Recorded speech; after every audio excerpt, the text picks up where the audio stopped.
Thousands of asylum seekers in the UK are struggling to access financial support after the government changed the way it distributes money to them.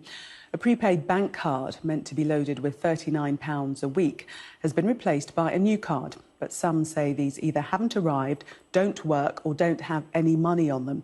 Sadia Chowdhury reports. Walter's lifeline came to a halt last Friday. Escaping gang violence in Central America, he's seeking asylum here in the UK. And the Home Office gives him about £40 a week on a prepaid card to help pay for things like food, clothing and toiletries. But a recent change in the way the Home Office issues these cards has left Walter and thousands of others like him without food for days. We just try to keep it for the baby because with my wife, like adults, we know that we can support a little bit more. But with the baby it's different. But now that we don't have enough food, it's really critical. It's really critical because we don't know what else we can do. It's the same story for this woman who chose not to be named. She lives in a housing complex for asylum seekers where she says around 30 families have yet to receive cards. It's a desperate situation. I literally thought of selling some of our clothes since I'm not allowed to work. I thought about selling some of our clothes to get some help until the card arrives.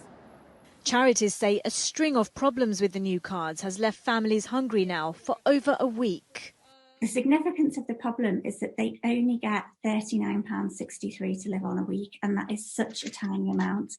And when you're on such a low amount, you're not making any savings, you don't have any backup, it's real hand to mouth.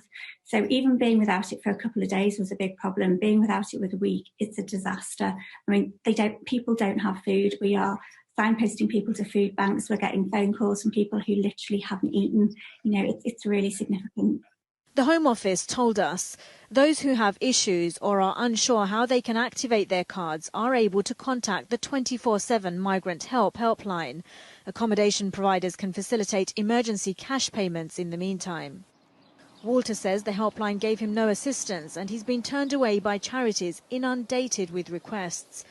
As an asylum seeker, he's not allowed to work while his claim is being considered. Until his new card arrives, Walter has no way to feed his family. Sadia Chowdhury, Sky News.